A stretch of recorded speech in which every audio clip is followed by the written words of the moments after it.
ডাকসু নির্বাচনে জয়লাভ করা ইসলামী ছাত্র শিবির প্যানেলকে অভিনন্দন জানিয়েছে জামায়াতে ইসলামী পাকিস্তান। বুধবার সামাজিক যোগাযোগ মাধ্যম এক্সে দেয়া একাধিক বার্তায় এ অভিনন্দন জানানো হয়। ঢাকা বিশ্ববিদ্যালয়ের কেন্দ্রীয় ছাত্র সংসদ নির্বাচনে শিবিরের জয়ে তারা আনুষ্ঠানিকভাবে শুভকামনা জানিয়েছে। ডাকসু নির্বাচনের ফলাফল ঘোষণার পর পাকিস্তান জামায়াতের অফিসিয়াল ফেসবুক পেজে দেয়া এক পোস্টে বলা হয়, বাংলাদেশের ইতিহাসে প্রথমবারের মতো ঢাকা বিশ্ববিদ্যালয় ছাত্র সংসদ নির্বাচনে পুরো প্যানেলের বিজয় অর্জনে ইসলামী ছাত্র শিবিরকে প্রাণঢালা অভিনন্দন। বাংলাদেশের ইতিহাসে এটি প্রথমবারের মতো ঘটল।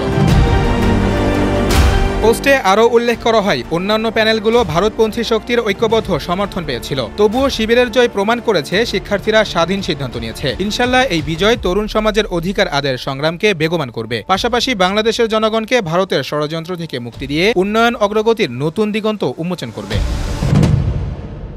এছাড়াও পাকিস্তান জামাত বাংলাদেশের অন্তর্বর্তীকালীন সরকারকে ধন্যবাদ জানিয়ে বলেছে, বাংলাদেশের অন্তর্বর্তীকালীন সরকারও এই কৃতিত্বের দাবিদার। প্রতিকূল পরিস্থিতি সত্ত্বেও তারা ডাকসুর মতো গণতন্ত্রের নার্সারি নির্বাচনের স্বচ্ছতা ও শান্তিপূর্ণ পরিবেশ নিশ্চিত করতে পেরেছে।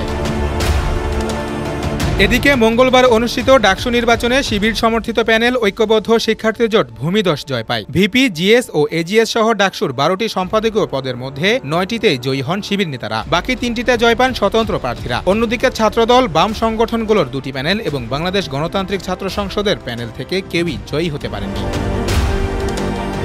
ডাকসুর এই নির্বাচনী ফল শুধু ঢাকা বিশ্ববিদ্যালয়ের ক্যাম্পাসের রাজনীতিতেই নয়, বরং দেশের সামগ্রিক রাজনৈতিক প্রেক্ষাপটেও নতুন আলোচনার জন্ম দিয়েছে। শিবিরের এই জয়কে ভবিষ্যতের শিক্ষার্থী আন্দোলনের এক গুরুত্বপূর্ণ মাইল ফলক হিসেবে দেখা হচ্ছে। তবে পাকিস্তান জামাতের অভিনন্দন সেই আলোচনায় আন্তর্জাতিক মাত্রা যোগ করেছে। এ বিজয় ভবিষ্যতে ছাত্র আন্দোলন ও জাতীয় রাজনীতিতে কি প্রভাব ফেলবে তা নিয়ে দেশ বিদেশে ইতোমধ্যেই শুরু হয়েছে নতুন আলোচনা।